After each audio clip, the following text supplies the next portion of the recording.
Daniel, on Thursdays we deal with issues, and it's nice to have a little time with just the two of us today. Yeah, I've been thinking about that.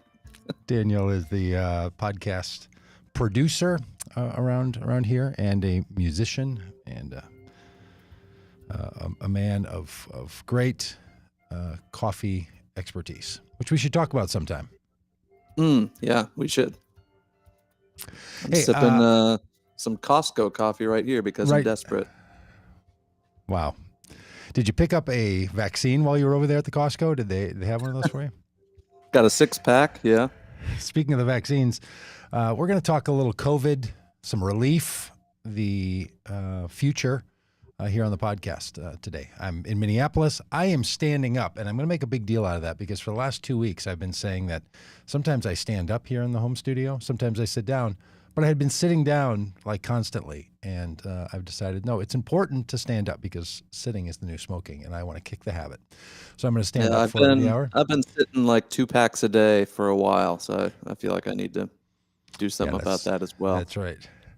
And let us know where you are. If you're watching on the live stream, we'd love to know where you're coming to us from and what you're doing. And if you're listening on the podcast, of course, we would very much love to hear from you on the podcast. And you can email us at podcast@votecommongood.com. And if you're somebody who is watching on the live stream and you have not yet subscribed to our podcast, we would love it if you would. Head over to votecommongood.com/podcast. If you're not familiar already with where you would download a podcast and how you would do it, or if you don't have an app and you're one of those people and you like watching here on your computer screen, take us with you in that other way. But hey, Daniel, I was going to say, I know an awful lot of people, including one that I live with, who basically, they only use video stream as their podcast delivery. Like they watch a YouTube video or they'll watch this. They don't watch it. They don't look at it. It's on in the kitchen or the living room or the bedroom or somewhere. And it's just running the audio. So wherever you do your listening, we are super glad to have you. Hey, and it's been a year. Here's why I mark it as a year, Dan. Maybe you do too. It was 1 year ago today when the WHO taught the band to play, and they declared that the COVID-19 virus had reached a pandemic level. And that really marks the day that for, I think, a lot of the people in this country and around the world, they took that designation really quite seriously. I think with the exception of the then only once impeached president of the United States, Donald Trump, it didn't seem like they really wanted to give a whole lot of credence to the WHO.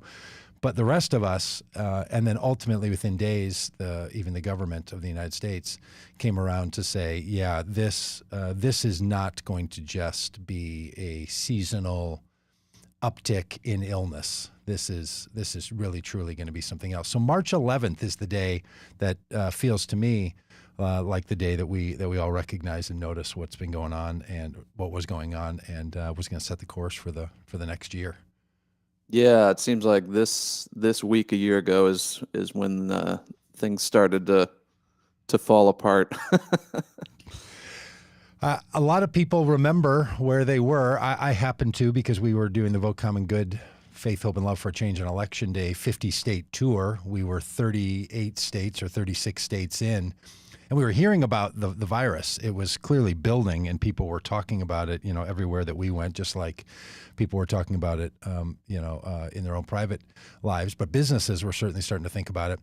And we started to feel like this is getting a little more serious. I was going back through my photos and ran across a photo from March 11th, this day, 2020. And we did an event in Morgantown, West Virginia. And that was the last event that we did before we got back on the road with a totally recast, revisioned way to meet together that was COVID safe and socially distanced in August. So we went from March until August in that place of what are we going to do? And it was on, I guess it was maybe March 9th or 10th, and you're hearing these rumors. It was coming. I mean, it's hard to think back a year ago with all that has happened in our society. But there was a lot of confusion, right?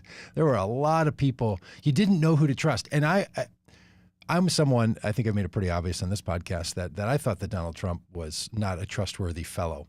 But I even thought there's no way it can be as bad as some of the darkest predictions we're making in late February and early March.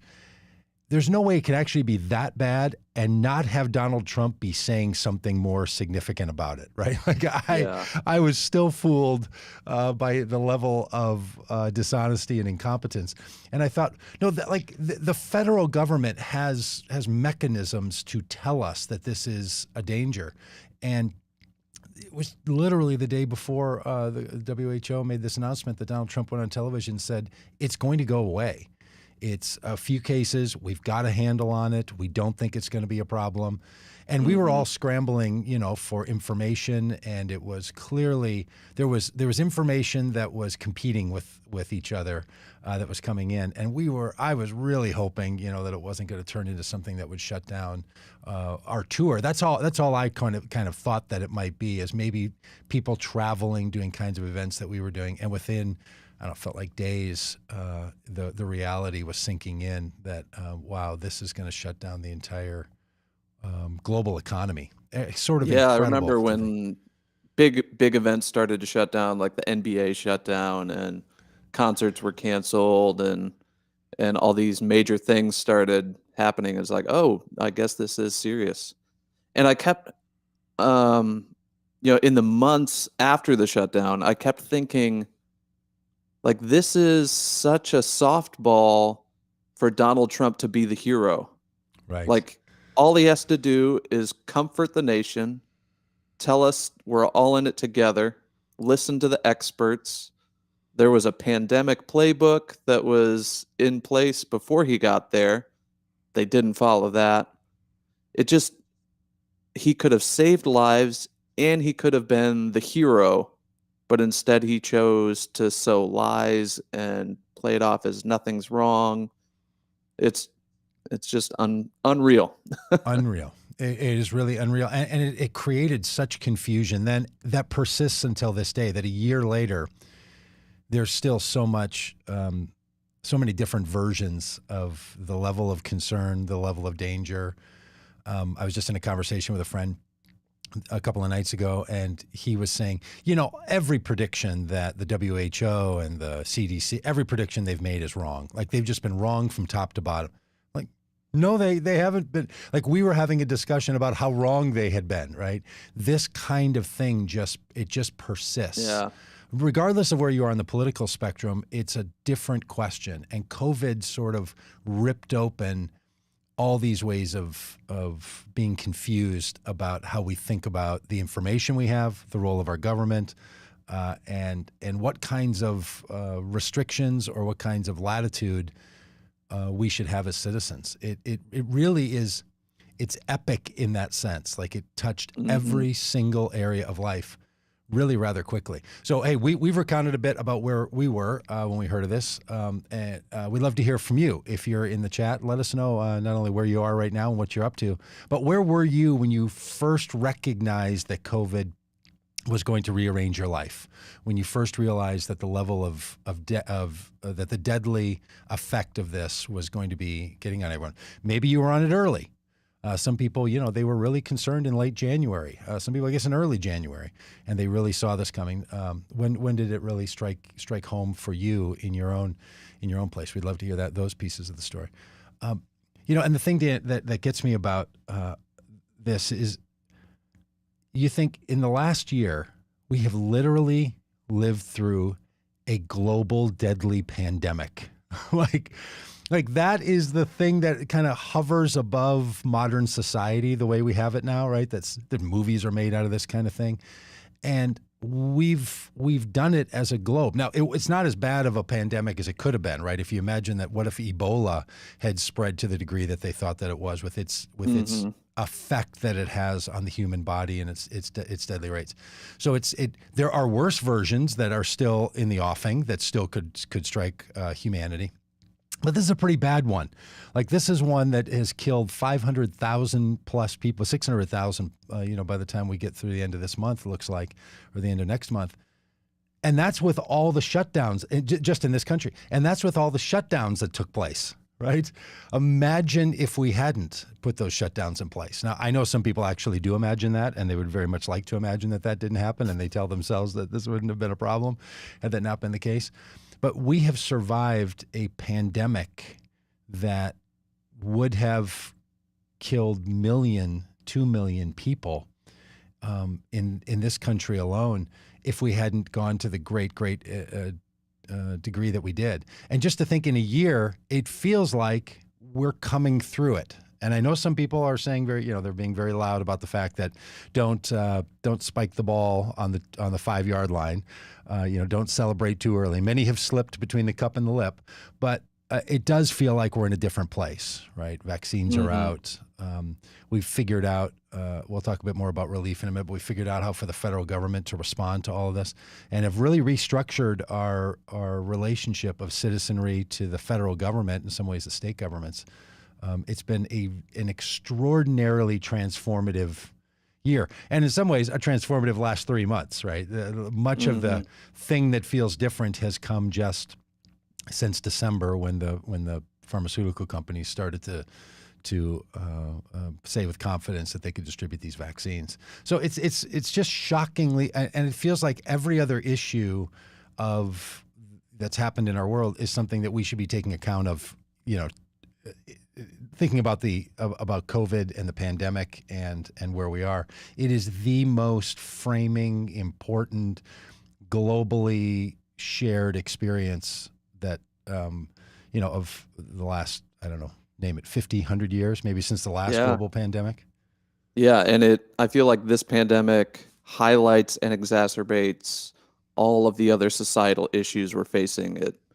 It pointed out the glaring disparities with race in our country. It points out the glaring disparities of poor nations versus rich nations in vaccine distribution. That's something we're going to have to wrestle with and figure out. I saw one thing where there's countries in Africa that it looks like they're not going to get vaccinated until, late next year, some even 2023. They're just not going to get enough vaccines for years. And because Is that so? Wealthy nations buy up the supply, and we haven't accounted for nations that can't afford to pay full price on these things. So incredible. I guess as we think about the relief that has come, it's still really early, right? So I don't have a vaccine yet. Maybe you were you joking? I do not. You picked one up at Costco? Okay. No. The only reason I ask is because our Tuesday co-host Rob is going to be picking his up at Sam's Club on Saturday for reals. That's where he's getting his COVID vaccine. But this idea that 7 billion people, or I don't know, 70% of 7 billion people around the world are going to need to be vaccinated for there to be some blanket level of safety globally. Because pandemics, as we know, tend to move around the world. So if you leave a place being ravaged, first of all, it's immoral, it's harmful and deadly, but it also will infect and reinfect and allow a virus to mutate and to become something different. And, we've all learned a lot about viruses in these last 12 months.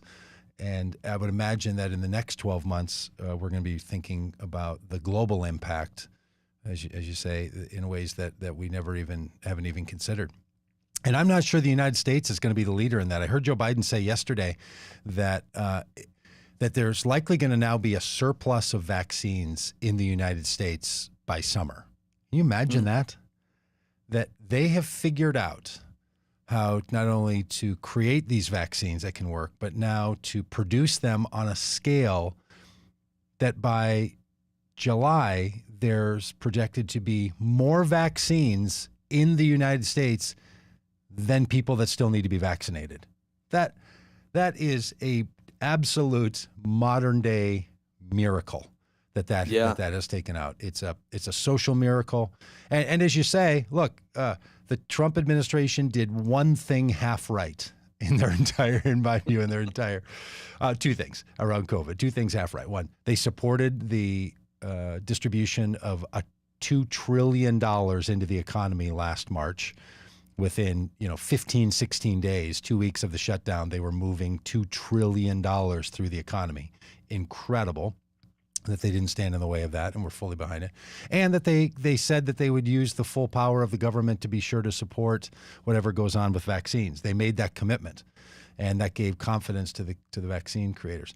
Now, I feel like we have to tell the full story on the truth of that. They didn't actually do the things that they were promised they would do to be sure the vaccines could be distributed. By the time we got to December, that whole project was in shambles and had to be built in the last 60, 70 days to get it to the place where the distribution would actually happen and to order enough vaccines. But they created the context in which the companies who chose to be partnering with the federal government could feel confident that was going to happen.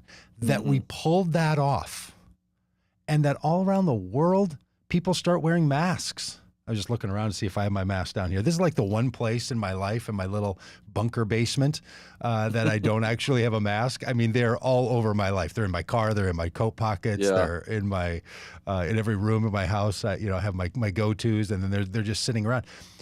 All over the world, you see photos and video of people wearing masks. That somehow a global population took on a practice that no one wants to take on and has engaged in it.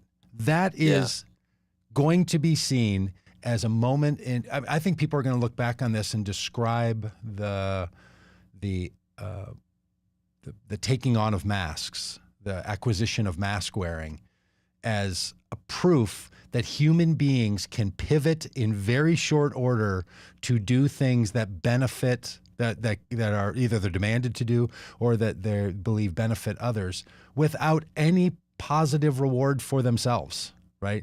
Like short of you're not going to get sick, but most people who wear masks feel like I'm doing this because it's the right thing to do, not just because I'm terrified that I'm going to get sick. Granted, some people are on the other side of that, but most of us. I feel like that's one of the bright spots of this past year is seeing how people rose to the occasion and decided to do what's right to protect their neighbors. Mask wearing is one of those things. And we also saw, the frontline workers putting their lives on the line, especially in the early days of the pandemic when we didn't know how to treat this thing as well. We didn't know all the details of what it even was or exactly how it spread. Nurses and doctors just continued to do their jobs. And then we worked down the line of essential workers, and not too far below nurses and doctors are the grocery store clerks that kept us all fed and the Uber Eats drivers that delivered food to people that couldn't come out of their houses. And so it's a long list of really brave acts and loving acts by people in the world. Such a great point.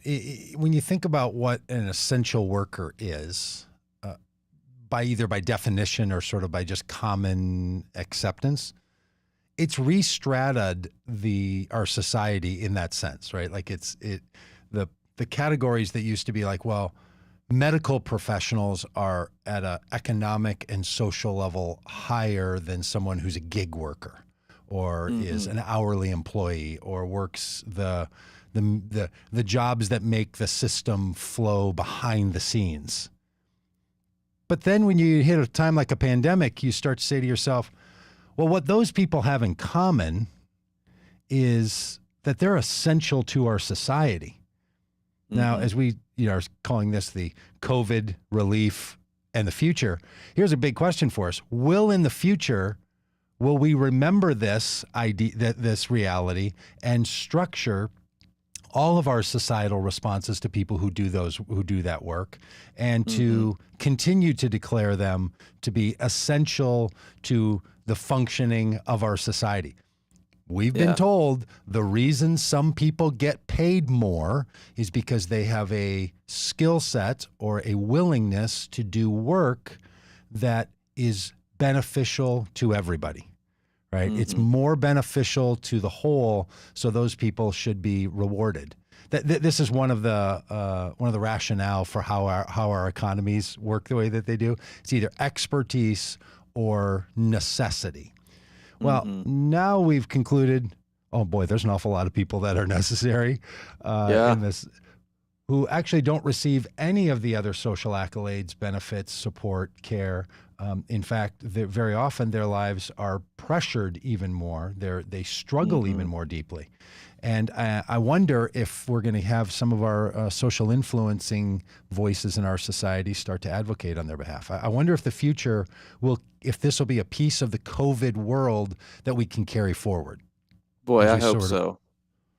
Yeah, because if grocery store workers, as we now know, are essential to us staying alive, being fed, and getting the things we need to literally live, the argument for only paying them 7.25 an hour sort of falls apart.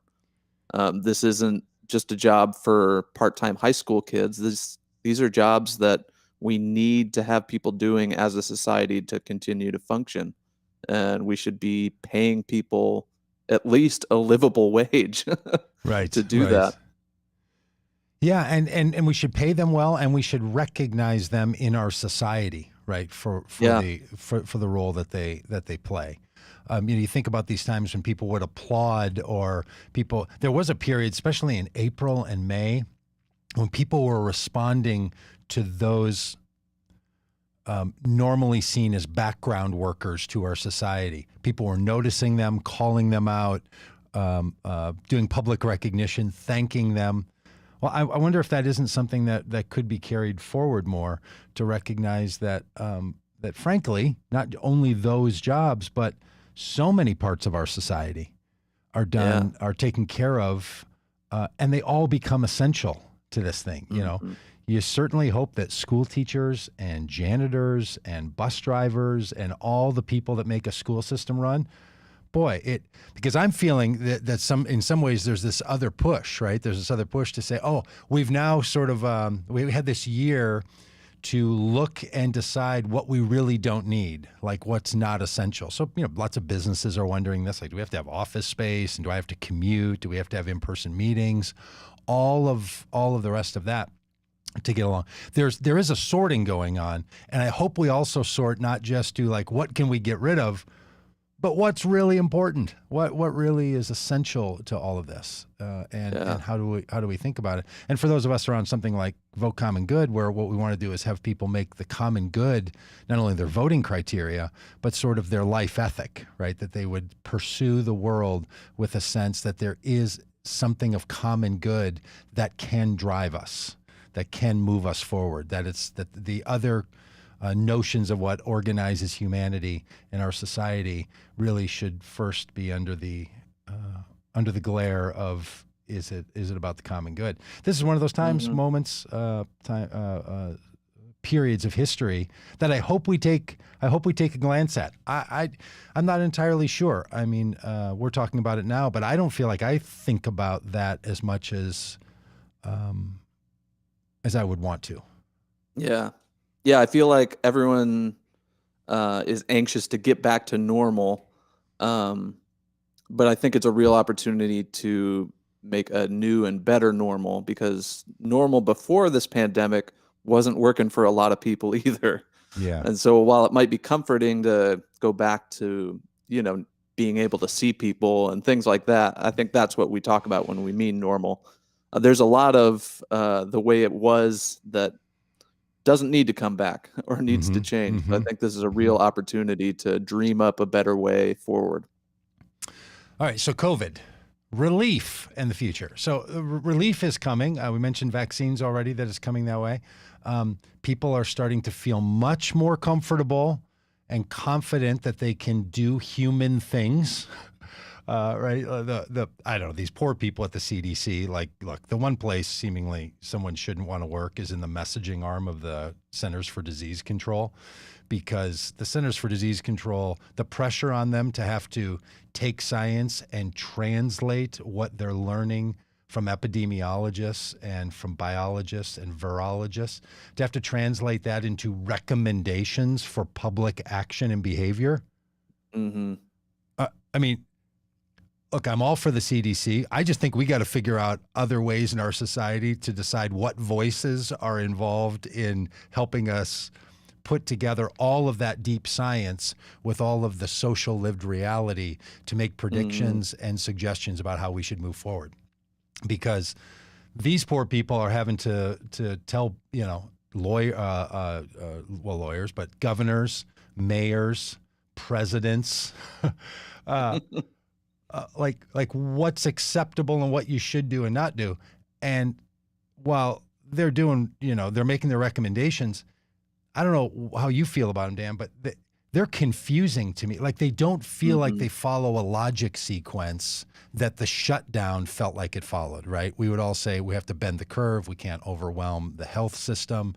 It felt like we've ebbed and flowed in why we had to do a in the general understanding and the public statements about why we were doing these shutdowns. It was to not overwhelm the health system with so many sick people, not only because the more people that get sick, the more people die, but the big worry was that the entire health system would collapse, and that would then compound not only those deaths, but all the other places where our medical system couldn't function, right? So if you'd imagine that we had doubled or even a higher rate than what we had, would have been a real problem. So all that bend the curve stuff, remember that from April and May, and we had to bend the curve. That was on infection rates as they led to hospitalizations, which led to intensive care, which led to death, and you had to stop those numbers because our health system was not prepared to treat the numbers of people that were being infected, which tells us there's a real problem with the supply side of our health system. And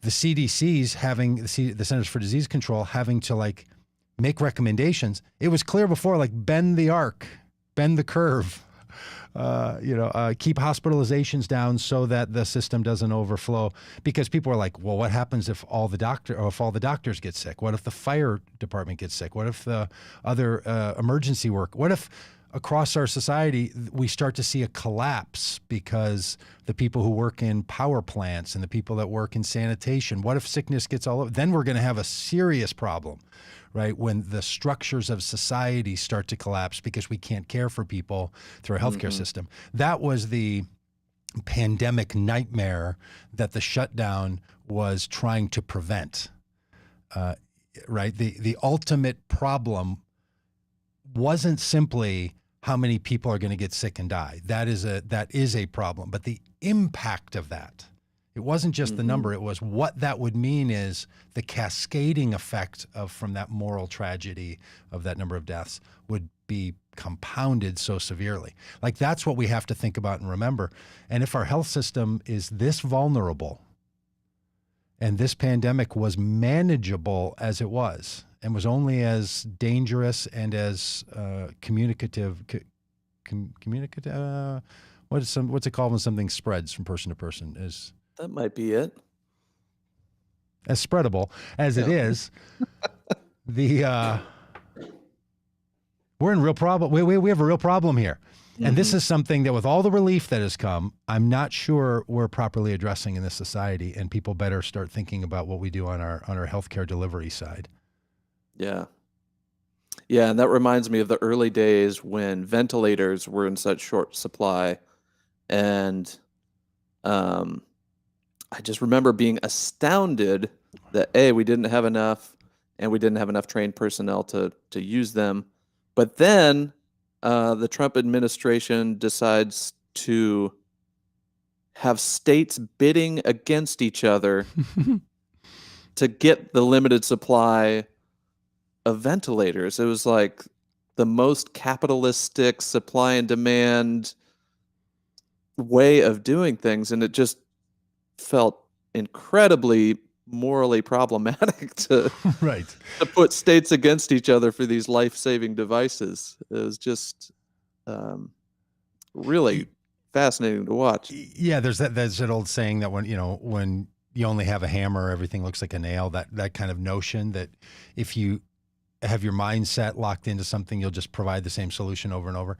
There was a version of government that was pervasive with the Trumpites that was stay out of have the federal government stay out and create competition so that businesses can solve problems. That version of republicanism, that's all they saw. So even in the midst of a crisis like this, even after giving $2 trillion into the economy, the federal government said the best thing we can do, stay out of it, leave it up to the states, help the states, but don't give guidance or direction or demand. Certainly don't invoke the Defense Production Act, which would tell companies what they can and can't make, taking over factories. Just encourage them to do it. And the best way to do that is with competition. It's like, no, that is the worst. The worst way to respond to a crisis is with competition, right? Competition is a very important part of every economic system. It's not best to be deployed when you're in the midst of a deadly pandemic that you don't understand and you're experiencing shortages. But the people who are making the decisions inside the Trump administration and in governorships around the country were so committed, and till this day have remained committed to that practice, that they have a giant competition and deregulation hammer, and they're going to run around and smack everything with it, hoping that, you know, a certain percentage of those are nails. And it's really the government. I mean, in my deep critique of republicanism, that thing that sits at the heart of the imagination of a Republican vision in the country is so, it has been proven to not work over and over and over again. In fact, the relief that came in the first CARES Act, the relief that came in this most recent one, has now moved in a year, moved or committed to move $4 trillion into direct payment and reimbursement into individuals and states and counties. $4 trillion. Do you know how you solve a global pandemic and economic shutdown? You give people money. You don't have people compete and make a scarcity resource and then have people compete for it. You flood the zone. The way you solve this is to give and give and give until it's overflowing, and then you do the cleanup of what we do with an excess of money in our economy. That's how you do it.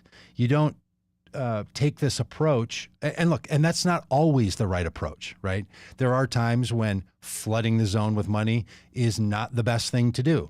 But a crisis, the way you get people out of poverty is not complicated. I don't know if that sounds too cavalier. You know what the best way is to get somebody out of poverty? Give them money. Look, pick up a group of people influenced by poverty in this country, anywhere in the world. If you give them enough money to spend, they will no longer be in poverty. That's the way you do it. Now, everyone agrees on that. Some people would just say they should get the money when they do certain things, work for it, earn it, gamble right in the stock market, then you get it. But everybody knows the way you get people out of poverty is you give them money. What's the mechanism by which we give them money? There's the great debate. But there are people who don't acknowledge that it's the distribution of money to people who don't have it that allows them to not be poor. And I feel like there's a lot of good Christian people who are still so pull yourself up by the bootstraps, and rather than give a man a fish, teach a man to fish. But you can do both, right? You can teach someone to fish while giving them food so they don't have to go hungry while they're working. You know, it's like I don't understand this commitment to not being generous and helping people financially. Yeah, it just doesn't make any sense, right? Like, if we deal with poverty, which we do all around the world, and poverty rates around the world in the last 50 years have declined dramatically. All over the world, people are less poor everywhere, and there are less people who are poor everywhere. The reason that's happened is people who used to be poor have money. That's it. It's not even that they have jobs. A job, as it relates to poverty, is simply a means by which people gain money, right? A job is important for a whole lot of reasons. I know very wealthy people who still work. Like the importance of work and jobs and contribution and social life and all of that, incredibly important. In fact, wealthy people keep working all the time.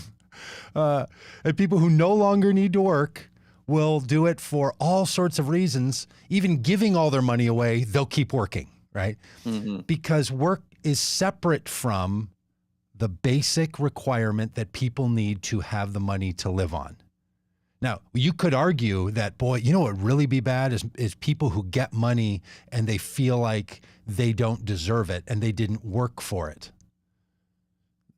We should experiment with that for, say, 50 years in our world. Let's see what happens. Like, how bad does the world actually get if there's enough money for everyone so that no one lives in poverty, and see what that does to motivation, see what it does to civil society. See, like, we've been experimenting with this other version since forever. Why don't we give this one a try? And this just try it out. Just try it. Let's try it for 50 years and see how it goes.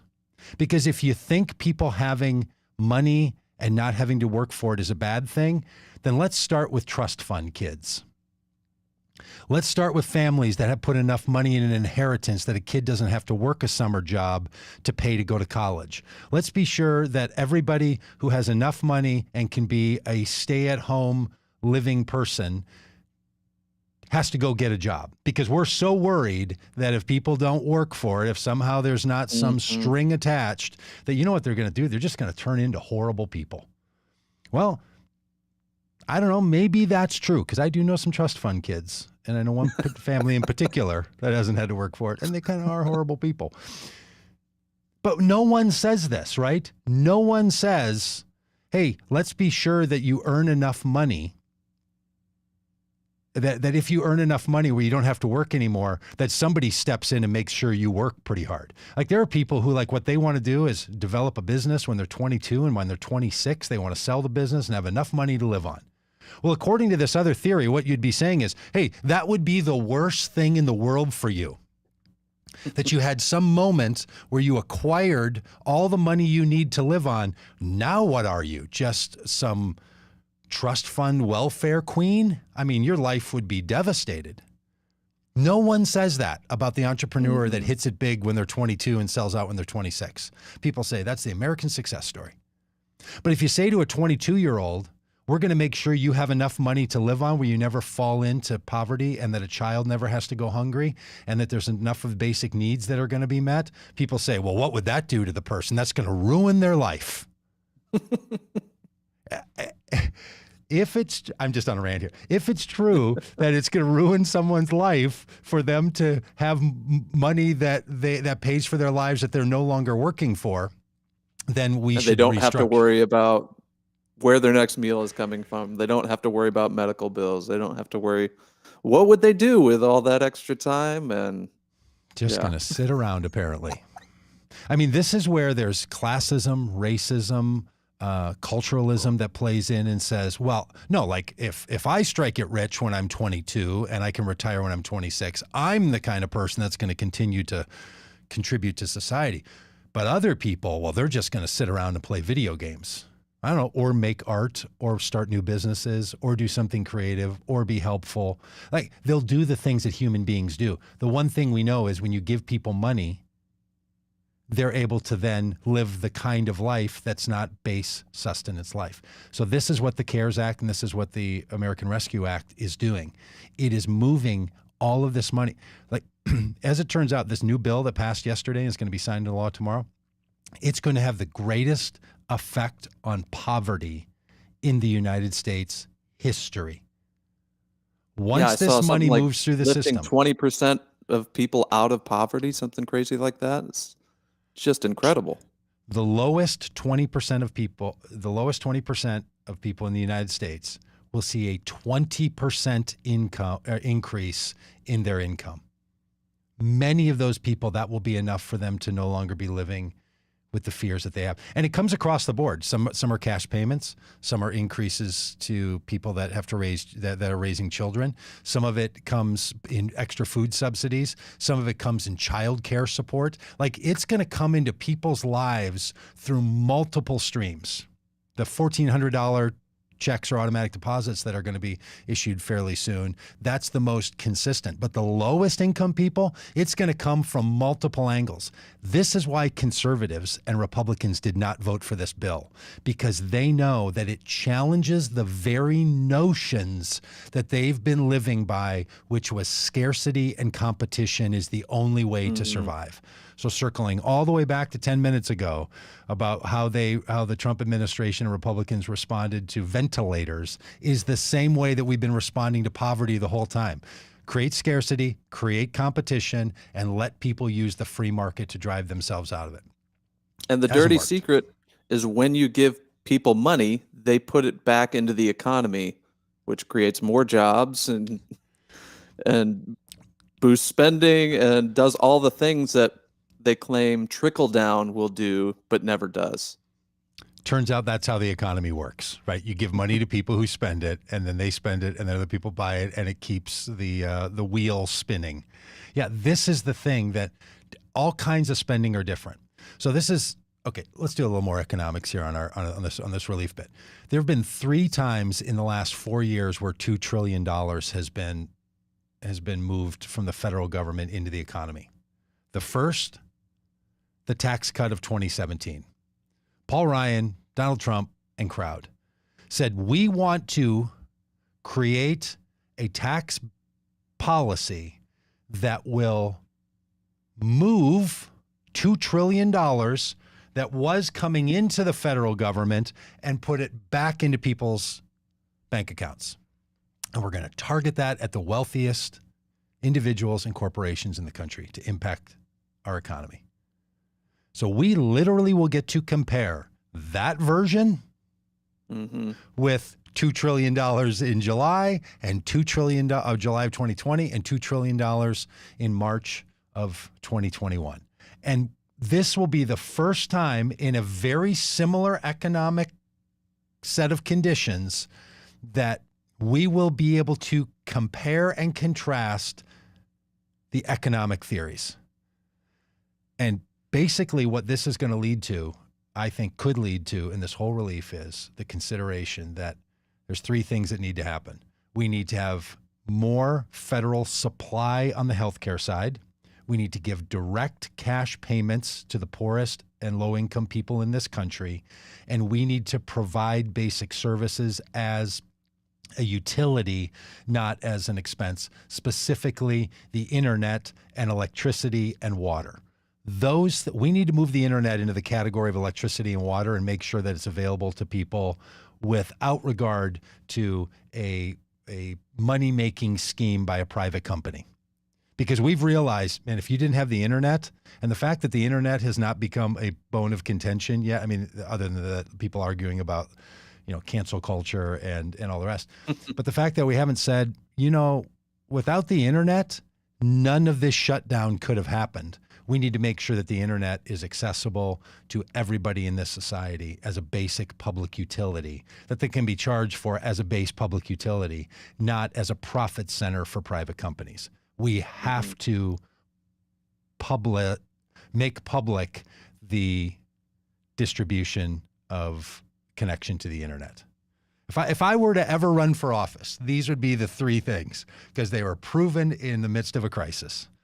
We need more takeover or more supply coming from our federal government when it comes to our healthcare, something more like a large and well-functioning VA, where the federal government delivers the actual healthcare, so that this never happens again, that the system has to shut down because we didn't have enough supply of healthcare. The free market failed in that sense, right? And then we need to give cash dollars to people. It's the thing that works.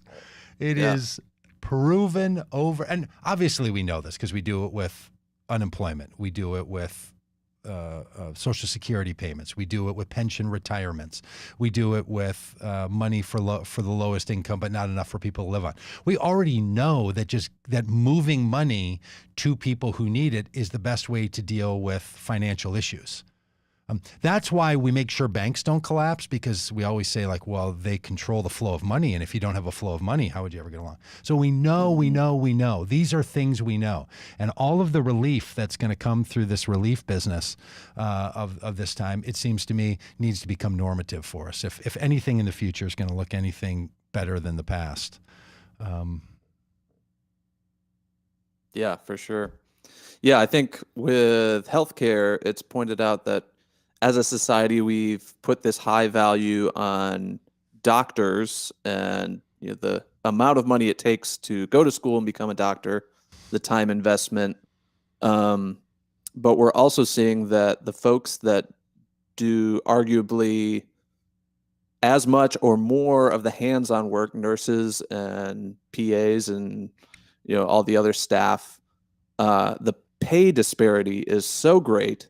And the burnout is so high for these, ER nurses and critical care nurses because they're stretched too thin. There's not enough people doing the work. They work long hours, crazy schedules. And as a society, we haven't valued them enough. The free market hasn't decided that they should be paid enough to draw more people into the field. And so we're left with this shortage of nurses and folks that keep the wheels going. And you sort of ask yourself, can we take this moment and move us forward on that one? I don't know. I don't know if the future, when there's a future pandemic, whether it's 100 years from now or sometime far, more recent than that, are we going to say, hey, we really do have a pandemic playbook. We know how to do it. This isn't speculation. Mm-hmm. We've run it for a year. We know what we can do. And if we know what we need to do, and those are all things to respond to a crisis like this, and look, it could be a pandemic. It could also be a terrorist attack that moves through our society. There's a number of things that could cause a kind of pandemonium in our society that the pandemic has. And if we would respond in those ways to those conditions, why don't we make those ways more normative? Why is that so exceptional? Why is it that 0 Republicans in the Senate, 50 of them, and in the House said, I voted for by the way, all of them that were around, voted for the tax deal that was $2 trillion. And we voted for the one in May that was $2 trillion.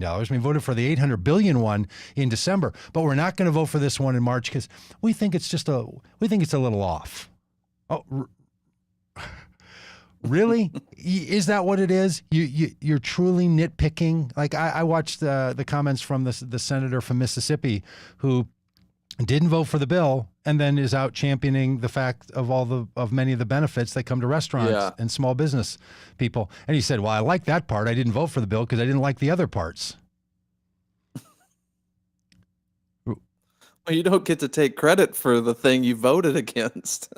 Yeah, first of all, I get it. That's a bummer. You didn't get all that you want, but you could have voted for it because you said, I'm really supportive of this. But because had there not been enough senators who would have voted for it, you wouldn't have been able to say, well, there's the part that I liked. So this idea that they're just not going to be supportive of it because it's not the philosophy that they hold to. And I grant this to Republicans. They're back to being philosophical.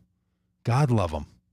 I mean, they were not philosophical for 4 years. They were not worried about the deficits. They were not worried about how spending went in 2017 tax deal. They didn't care about their economic theories for 4 years, and now they've returned to their roots, and they care about their old school philosophy. The only thing they held on to was competition and scarcity and deregulation. And what did that get us? Has been proven out time and time and time again. So this is where we find ourselves, right?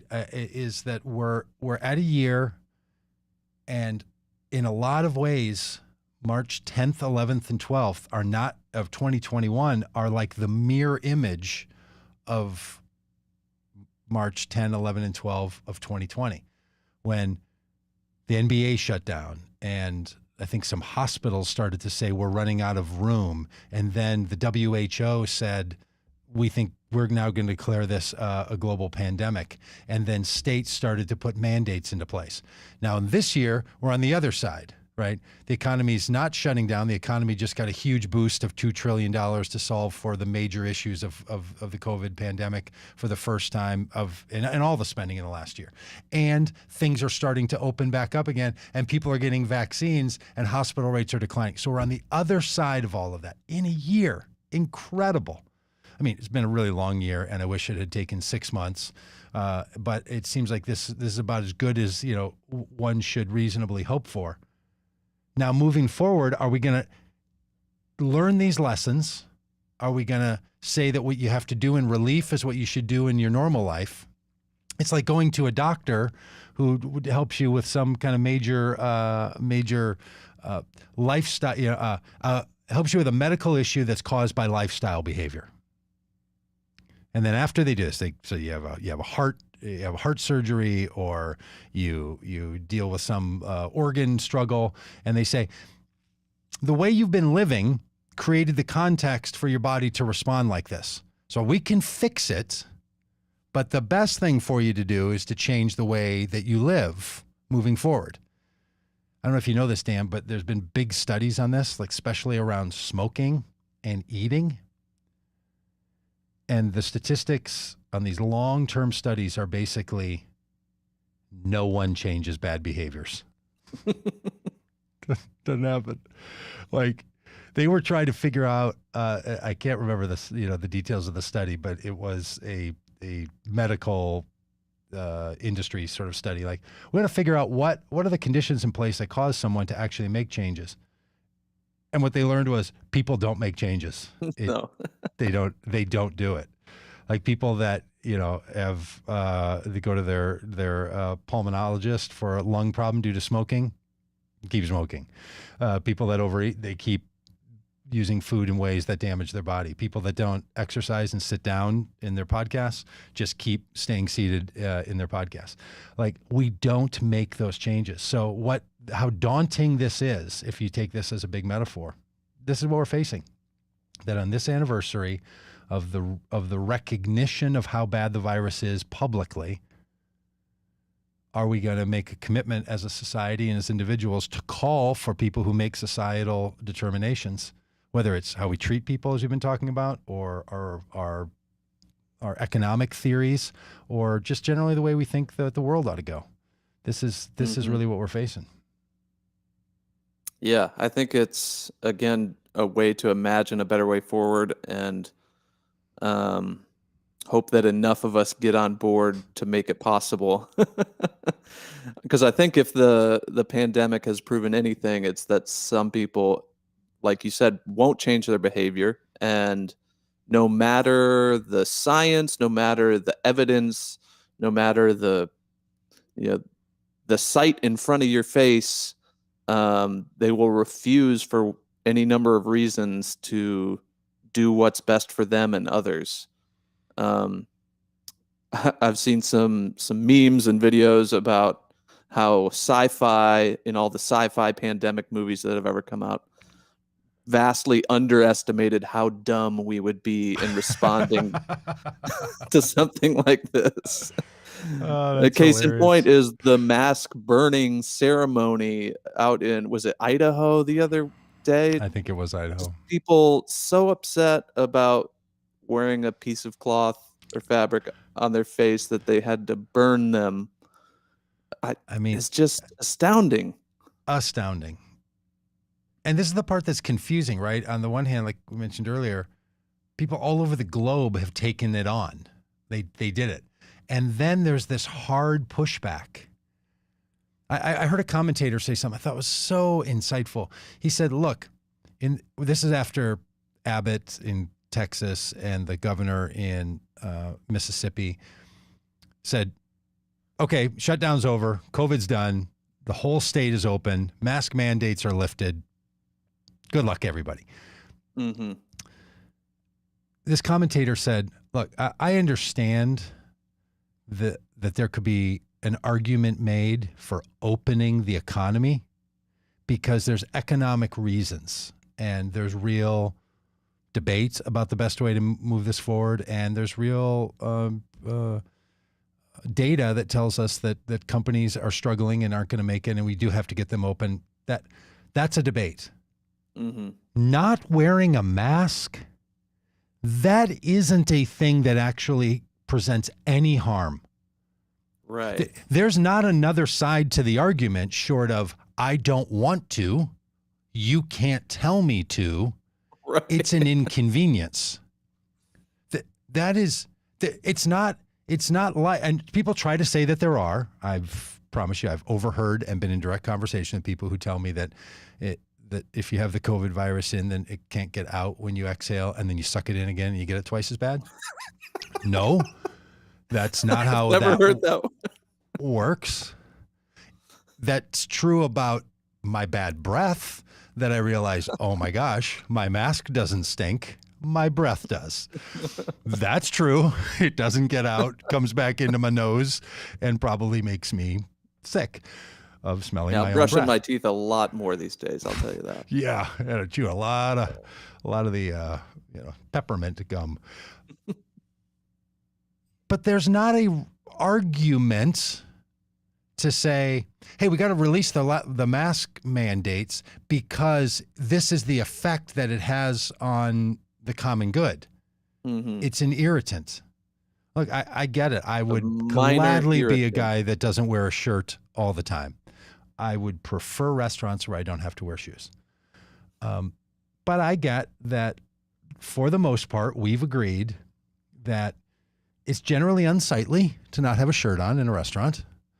I mean, you let it happen at a beach, but generally when you're at the Chipotle and you're standing in line there, there's a social norm about like your body hair not being out in the business, and it's weird where we draw that line. Like, is it your shoulder or is it, but no shirts, no shoes, get you no service. I think shoes are probably to try to keep the hippies out, but maybe we can make an argument that it carries some kind of disease, but I'm not sure why that would be worse. I don't see anybody burning shirts, chucking their shoes into the ocean, and walking into restaurants without a shirt and without shoes on. And to watch people walk in without a mask on because they don't want to wear it, to walk over to the table where you get to take it off, even in a mask mandate state, there is no argument for this. Not to say that government interference in people's lives isn't a decent rationale, but it just simply is not like, should we open the economy and should we start businesses up again? And to conflate these two things in people's minds, mm-hmm. that wearing a mask is somehow to give in to something else, that's just really... it's an argument worth having separate from, maybe once the mask mandates aren't a health concern any longer, we could, as they like to say in the business world, we could circle back on this one and drill down on it and try to figure out. And worst case scenario, what if we get to the end of this and they do some studies and figure out that masks weren't as effective as we'd hoped and they only prevented 30% of transmissions. Worst case scenario, we all wore masks a little more than we had to. Like I just don't get the outcry. Like, what if it saves a few lives? I'm gonna do the easy, painless thing and just wear a mask. Yes, I mean, just the base level of not sneezing in a public space without somehow interfering with the sneeze, to not cough without either covering it with a cloth, your hand, or your elbow.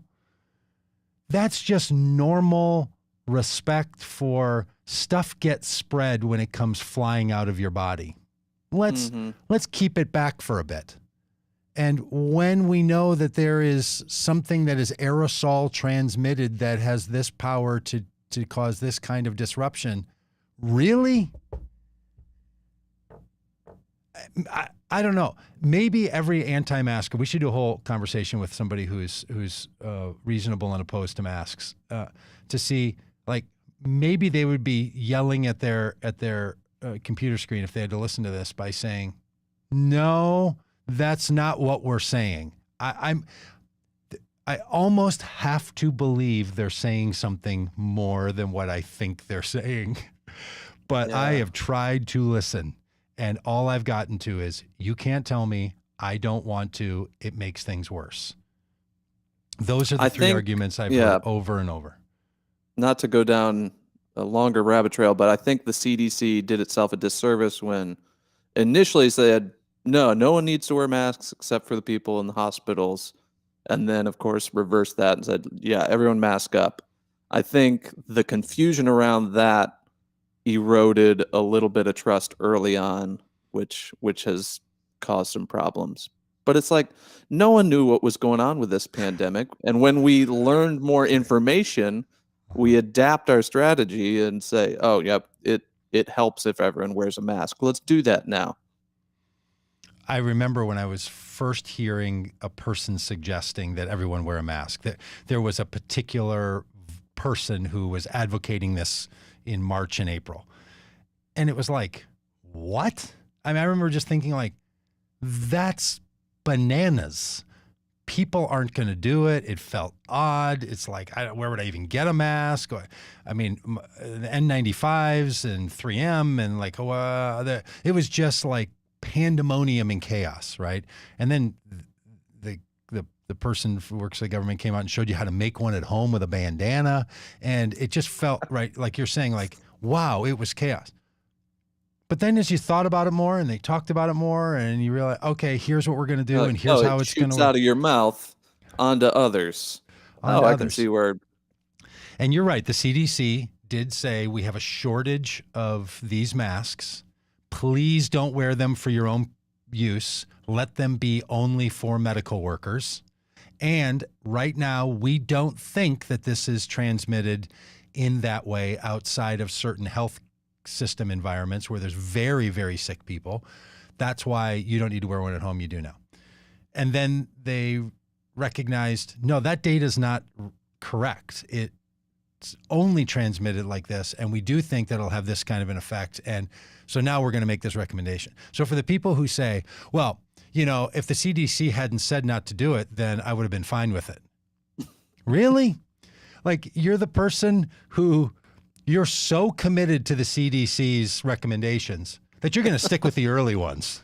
You're like the fan of the band that was really into their first two albums, but then when they hit it big, you can't stand to listen to them anymore. Like, that argument that people would say, well, the CDC said, and then they said this, so